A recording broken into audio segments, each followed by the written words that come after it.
యేసు రక్తమే జయం పరిచర్య ప్రియ రక్షకుడైన యేసుక్రీస్తు నామమున ఈ ఉదయకాలమున మీ అందరికీ శుభములు కలుగునుగాక.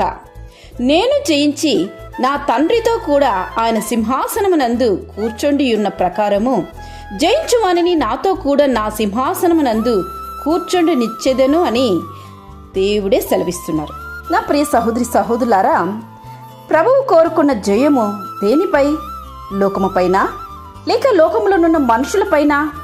దేవుడు తెలియజేస్తున్నాడు, మనము పోరాడుచున్నది లోకపు మనుషులతో కాదు, కానీ మనలో ఉండి మనలను శరీర ఈచ్ఛల వైపు ఈడుస్తున్న పాపపు మనిషివైన మనము పోరాడుచున్నది మన సొంత శరీరముతోనే.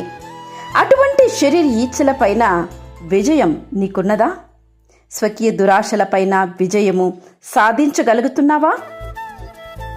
అలా నీవు జయించిన వాడివైతే ప్రభువుతో సింహాసనముపై కూర్చుండదు.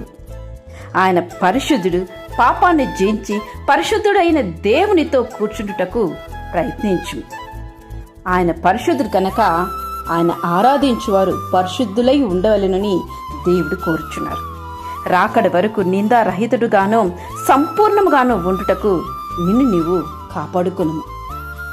ఈ అంత్య దినములో ఈ యొక్క పరిశుద్ధత అనేది చాలా కనుమరుగైపోతున్నది.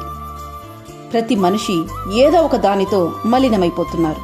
అలా కాకుండా నిన్ను నీవు పరిశుద్ధతతో ఉన్నపాటున దేవునికి సమర్పించుకో. ఆయనతో కూడా నీవు రాకడలు ఎత్తబడుదువు. ఆయనతో కూడా నీవును కూర్చుండుదువు. ఆమేన్. యేసు రక్తమే జయం పరిచర్యలో మీ సహోదరి. God bless you.